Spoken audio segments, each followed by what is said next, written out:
Harav lived in a quiet village, surrounded by the echoes of the past.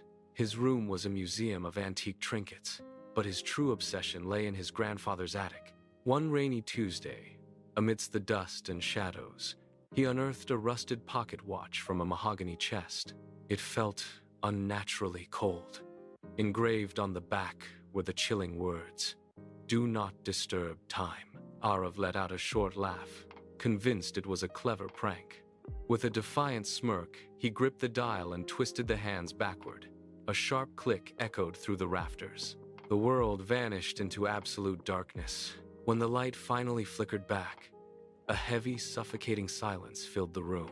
Arav stepped outside, his heart hammering against his ribs. The village streets were abandoned.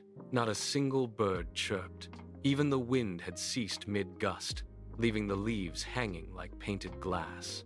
In the distance, the great temple bell rang, but the sound didn't fade. It hung in the air like a frozen, shimmering echo. He sprinted toward the town square, desperation growing with every silent step.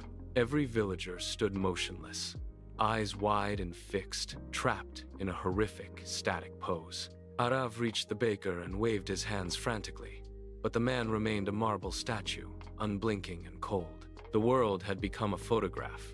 "Hello?" he screamed, but his own voice seemed to drop dead at his feet. He was a ghost in a world that had forgotten how to move. The weight of his mistake began to crush him as he clutched the broken watch. A raspy voice crawled from the silence behind him. The one who stopped the clock must be the one to restart it.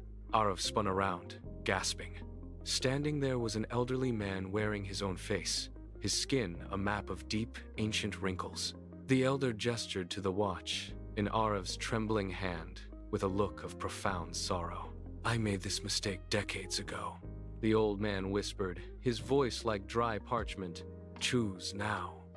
Turn the hands forward and return to life, or remain the only living soul in a frozen, lonely world. I have waited so long for you to arrive." His fingers shook as he gripped the cold metal dial. With a burst of will, he forced the hands forward, one agonizing second at a time. A violent gust of wind suddenly tore through the square.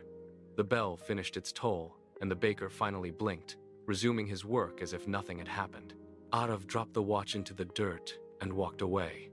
He never touched an antique again, knowing some doors are meant to stay locked forever.